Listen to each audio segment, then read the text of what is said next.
Ratlam medical college में corona जांच सुविधा प्रारंभ होने के बाद से कोरोना जांच में तेजी आई है। शनिवार को मेडिकल कॉलेज से 46 मरीजों की जांच रिपोर्ट प्राप्त हुई। ये सभी नेगेटिव पाई गई हैं। जिला प्रशासन द्वारा शनिवार को जारी आंकड़ों के मुताबिक शुक्रवार तक मेडिकल कॉलेज में कुल 82 ब्लड सैंपल जांच के लिए भेजे गए थे। शुक्रवार को केवल 3 सैंपल की रिपोर्ट प्राप्त हुई थी। ये तीनों भी नेगेटिव ही थे, लेकिन शनिवार सुबह मेडिकल कॉलेज से 46 रिपोर्ट्स और प्राप्त हुई। ये सभी रिपोर्ट्स भी नेगेटिव आई। अब कुल 84 ब्लड सैंपल्स की जांच होना बाकी है। कोरोना जंग में जिले की स्थिति सुधर रही है। इधर प्रशासन ने 17 मई के बाद जिले के लॉकडाउन पर नई रूपरेखा बनाने की बात कही है, जिससे लॉकडाउन 10 दिनों तक बढ़ने की बात सामने आई है।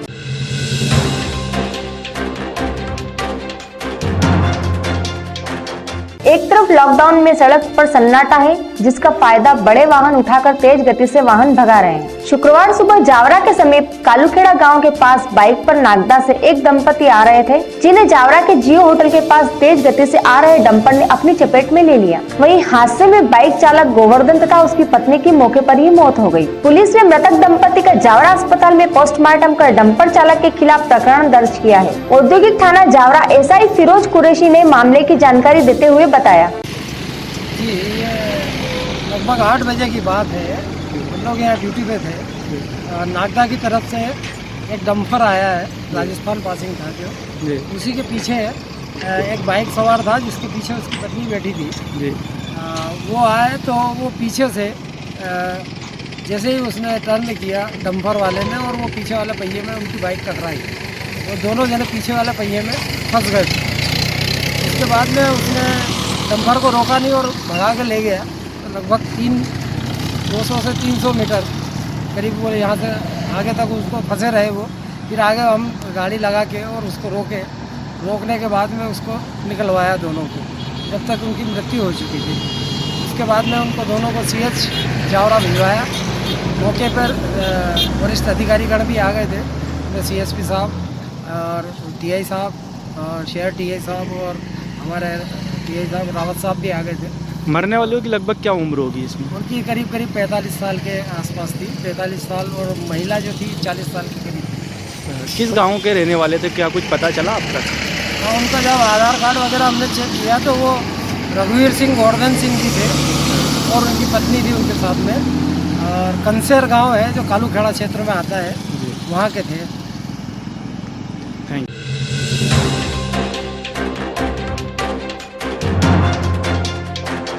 एक तरफ कोरोना वायरस का खतरा मंडरा रहा है, तो दूसरी तरफ बिजली बिलों के करंट से आम नागरिक हताहत है। इंदिरा ज्योति को बुझाकर सरकार ने बिना मीटर रीडिंग के भारी भरकम राशि का बिल अपने उपभोक्ताओं को थमा दिया है। वहीं एक तरफ कोरोना लॉकडाउन में कारोबार थमा है। रोजगार नहीं होने से हर व्यक्ति की आर्थिक स्थिति बिगड़ गई है। ऐसे में मोटी राशि के बिजली बिल कैसे भरे जाएंगे? आम नागरिकों का कहना है कि एक तरफ देश प्रदेश की सरकारें आर्थिक राहत के पैकेज के वादे कर रही है, दूसरी तरफ मोटी राशि के बिल थमाकर सवाल ही खड़ा कर रही है। जबकि सरकार को तो बिजली बिल माफ कर राहत देना चाहिए। चिलचिलाती धूप में विद्युत वितरण कंपनी के दफ्तर में खड़े ये उपभोक्ता अपना बिल देखकर विचलित हो गए हैं। किसी को बिल ही नहीं मिल रहे हैं तो कोई बिना मीटर रीडिंग थोपी गई राशि लेने में अपनी आपत्ति दर्ज करवा रहा है। बिजली बिल की राशि से परेशान नागरिकों ने AN टाइम्स को बताया। घर बर्तन मारती हूँ, झाड़ू पोछा करती हूँ साहब, और मैंने है ना अभी कोई काम वाले भी हमें नहीं बुला रहे। 3 महीने से हम घर में बैठे हुए। बताओ 6000 का बिल कैसे भरूंगी मैं? अभी खाना खुनी हमारे घर में, हम बिल कैसे भरेंगे ये बताओ आप साहब है। और मोहल्ले में पूरा 100 से 150 रुपये आए और मैंने 6000 का बिल दे दिया है। और उसमें भी अभी मैंने काम करा तो 2000 भरा, तो 4000 कहाँ से भरूंगी मैं? ये बताओ साहब आप है। हम गरीब इंसान, छोटे छोटे बच्चे, हमारा आदमी का ऑपरेशन हुआ हुआ, काम भी नहीं कर सकते। मैं अकेली महिला पूरा घर चला रही हूँ, मेरे बच्चे छोटे छोटे, वो इतने 1000 का बिल दे रहे हैं। बताओ अभी कहाँ से भरेंगे हम? हमारी इतनी हैसियत नहीं, आप भर नहीं सकते हैं, ये भर नहीं सकते हैं साहब हम। और आप देख लो मेरे घर में सिर्फ कुछ भी नहीं है, ना फ्रिज है ना कूलर है, बस एक TV वाला कुलूप चल रहा है। उसमें 6000 का गया महीना, हमारे 100 तीसरे महीने में तोहफा दिया था, देखो यूपी में। ये देखो आप, ये बिल भी देख लो आप, देखो आप, ये बिल और आप कर रहे हैं कि बस 2000 कम करेंगे, बताओ 4000 बिल कैसे भरूंगी मैं? कैसे परेशानी है लोग, अभी हमें काम पे बुला भी नहीं रहे, हमें कोई लगा नहीं रहा है, कोई मजदूरी भी नहीं, धंधा भी नहीं, तो हम करके ले पड़ते, बताओ। अजय सिंह भाटी है, संत आसाराम बबूपुर नगर में रहता हूँ। बिल मकान बंद होने के बाद भी बिल 1700-1800 रुपये बिल आ रहा है, जो बढ़ जाए बिल आ रहा है। और बोलने के बाद वो क्या बोल रहे हैं, रीडिंग लेके आओ, रीडिंग लेना हम जाएंगे क्या? कितने महीने का बिल है आपका? 2 महीने का, 1-2 महीने का बिल 1700-1800 रुपये दे रहे हैं, जबकि मकान बंद है अभी।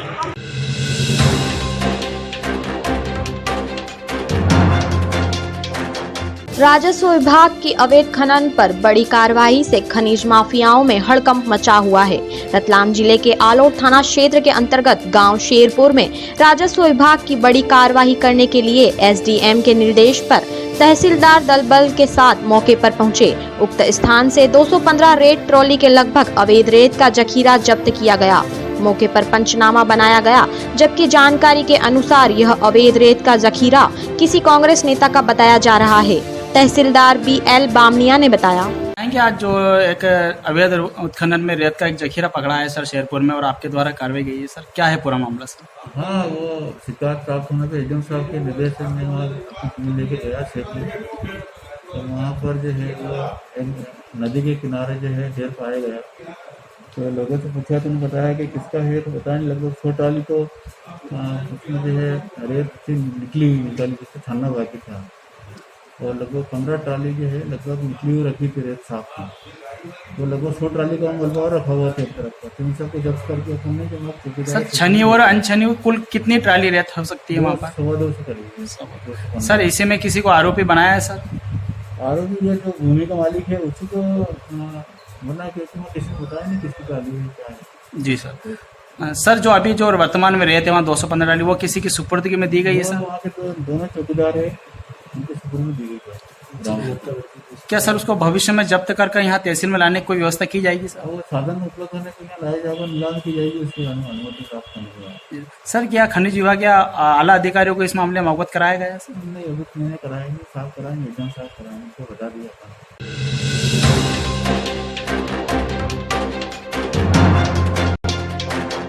किसानों के नाम पे मध्य प्रदेश में हर समय राजनीति होती आई है, पर किसानों की समस्या अब जस की तस ही है। मुख्यमंत्री हमेशा किसानों की पैरवी करते हैं, बावजूद जमीनी हकीकत कुछ और ही है। रतलाम जिले के नामली शासकीय उपार्जन केंद्र पर 1 व 2 पर समर्थन मूल्य पर गेहूं की उपज तुलाई का कार्य 15 अप्रैल से शुरू हुआ। शुरुआती दिन में सब कुछ सही चला। जैसे जैसे किसानों को SMS बढ़ने लगे, किसान द्वारा उपार्जन पर गेहूं की ट्रैक्टर ट्रॉली ज्यादा लेकर आए व्यवस्था चरमाने लगी।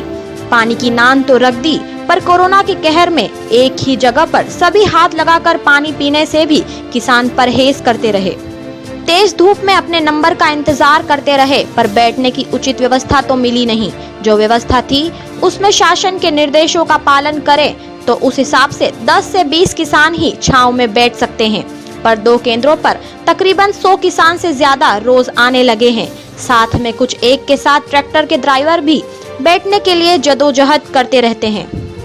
4 लेन के पास एक जगह ही दोनों केंद्र हैं और किसान द्वारा लाए जाने वाले वाहनों को क्रम में लगाने वाला कोई नहीं है, जिससे किसान अपनी मनमर्जी के हिसाब से ही वाहन लगा देते हैं।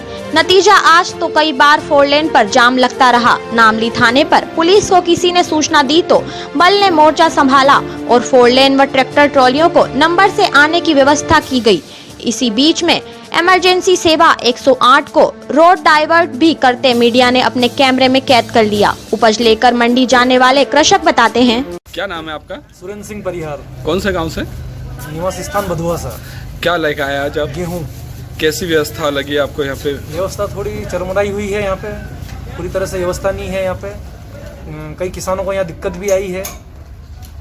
कैसे की दिक्कत क्या आई है? दिक्कत कई तरह पानी की सुविधा नहीं है, अंदर पानी बाहर पानी की सुविधा नहीं है। बाहर कई मतलब ट्रैक्टर खड़ा है, उनको पानी पीने का नहीं मिल पा रहा है, और कई तरह की जो दिक्कतों का सामना करना पड़ रहा है किसानों को। जो ये अव्यवस्था खातिर लाइन लग गई है, और इनमें कुछ व्यवस्था हो सकती थी? इसमें तो व्यवस्था अभी प्रशासन देख रहा है, उसके अनुसार वो अपनी व्यवस्था कर रहा है। अगर ये लाइन लगी इतनी लंबी लंबी और अव्यवस्था सा ट्रैफिक जाम हो रहा बार बार, तो इसमें कुछ हो सकता है? कांटे की कमी केला क्या होता है ये? वापिस और तुलाई वगैरह के लिए धीरे काम चल रहा है क्या? तुलाई के लिए अभी थोड़ा स्लो काम चल रहा है, मतलब हिमालयों की कमी है यहाँ पे और कांटों की भी कमी है। कितने कांटे चल रहे होंगे अभी? कांटे अभी फिलहाल में 5 कांटे चल रहा है।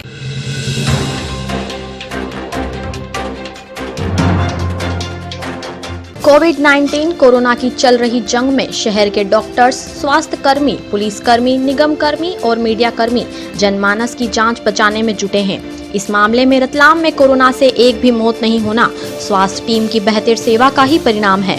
दूसरी तरफ शहर के निजी चिकित्सकों ने सोशल मीडिया पर कोरोना की जंग में जहां निःशुल्क परामर्श और उपचार का संदेश देकर मानवीयता का फर्ज निभाया, वहीं दूसरी तरफ शहर के कुछ निजी चिकित्सक कोरोना का रोना रोकर फीस वसूली में लगे हैं। ऐसे चिकित्सक एक हफ्ते में 2 बार फीस लेने में भी परहेज नहीं करते हैं, जिनकी शिकायत CMHO तक पहुंची है। इस मामले में इंडियन मेडिकल एसोसिएशन अध्यक्ष डॉक्टर राजेश शर्मा ने भरोसा दिलाते हुए एंड टाइम्स को बताया, जैसा कि मुझे ज्ञात हुआ कि कहीं ये शिकायत आ रही है कि डॉक्टर्स ज़्यादा पेमेंट ले रहे हैं या ज़्यादा चार्जेस कर रहे हैं। देखिए, पहले तो मैं आपको बताऊंगा, इस शहर में, प्रदेश में और पूरे देश में ही डॉक्टर्स का बहुत बड़ा योगदान चल रहा है और डॉक्टर अपनी पूरी फ्रेटर्निटी, मेडिकल फ्रेटर्निटी पूरी एक प्रकार से समर्पित और समर्पण भाव से काम कर रही है। लेकिन इसके पश्चात भी मैं 99.9% आपसे गारंटी लेता हूं कि रतलाम शहर या प्रदेश या देश में ऐसा कहीं नहीं हो रहा है। लेकिन अगर कहीं होता है तो IMA निश्चित उस पर कार्रवाई करता है। IMA उन डॉक्टर से बात भी करेगा। डबल चार्ज कर रहे हैं यहाँ, एक ही रोग का बार बार कंसल्टेशन ले रहे हैं 2, 5 दिन, 7 दिन में।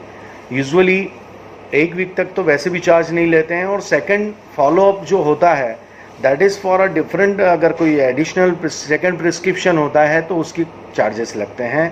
साथ ही में ये चार्जेस जो हैं सर्वविदित हैं। हमारे हॉस्पिटल्स और नर्सिंग होम और क्लिनिक्स पे डॉक्टर अपने परामर्श और कंसल्टेशन और वो नियम कि वो वापस से दोबारा कब देने योग्य होगा ये लिखा हुआ रहता है।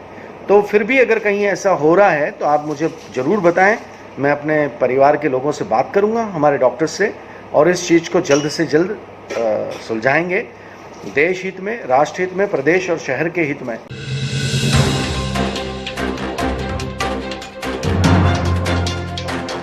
लॉकडाउन में राहत देते हुए मंडियां शुरू कर दी गई हैं। किसान अब अपनी उपज लेकर मंडियों में पहुंच रहे हैं। अनाज व प्याज, लहसुन मंडी में अब फिर से रौनक लौट आई है।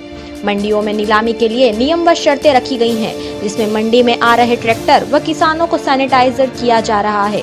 नीलामी के दौरान सोशल डिस्टेंस बना रहे, इसलिए एक प्लेटफॉर्म पर एक व्यापारी खड़ा कर दिया गया है और एक नीलामी के बाद ही दूसरा किसान ट्रैक्टर लेकर प्लेटफॉर्म पर पहुंचेगा। वहीं एक दिन में 100 किसानों को SMS कर मंडी में आने की अनुमति जारी की जा रही है, जिससे मंडी के बाहर व अंदर कहीं भी भीड़ भाड़ की स्थिति न हो। मंडी सचिव RC बारसे ने बताया कि गेहूं मंडी में 1200 से 1700 तक बिका है, वहीं सोयाबीन अधिकतम 3800 तक बिका है।